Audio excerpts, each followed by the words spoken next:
ఓం శ్రీ మాత్రే నమః. So happy Navratri అందరికీ. So అమ్మ అయితే నాకు 7 రోజులు పూజ చేసుకోవడానికి పర్మిషన్ ఇచ్చారు.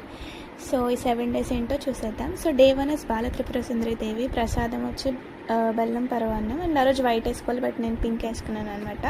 అండ్ అమ్మ చూడండి ఎంత ముద్దుగా ఉందో. And second day is Gayatri Devi. And prasadam is coconut rice and colour వచ్చి రెడ్. ఆ రోజు ప్రసాదం అంతా చేసి కూడా నేను నైవేద్యంగా పెట్టాను. అండ్ రెడ్ సారీ వేసుకున్నాను అనమాట. And day 3 is Chandraghanta Devi. And ప్రసాదం వచ్చి పాలది ఏదైనా పెట్టచ్చండి. ఆ రోజు కలర్ వచ్చి బ్లూ. సో నేను బ్లూ శారీ వేసుకున్నాను అనమాట.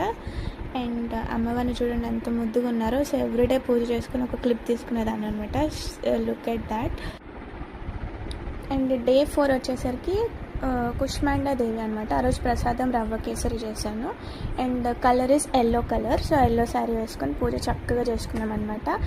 అండ్ డే 5 వచ్చేసరికి స్కందామాత దేవి. ఆ రోజు ప్రసాదం మనం బనానా పాలు ఏదైనా పెట్టచ్చు. ఎవ్రీడే పాలు పెట్టినా కూడా అమ్మవారికి దుర్గామాతకి అందరికీ చాలా ఇష్టం అనమాట. ఆ రోజు గ్రీన్ శారీ వేసుకున్నాను.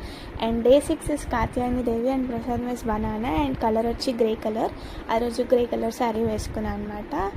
అండ్ డే 6 వచ్చేసరికి అదనమాట. అండ్ డే 7 ఇస్ కాళరాత్రి దేవి. ఆ రోజు ప్రసాదం బెల్లం పెట్టచ్చు. అండ్ కలర్ వచ్చేసి సో 9 daysలో 7 days చక్కగా పూజ చేసుకోవడానికి అనుమతి ఇచ్చింది అనమాట మాత. Please do like, share and subscribe to my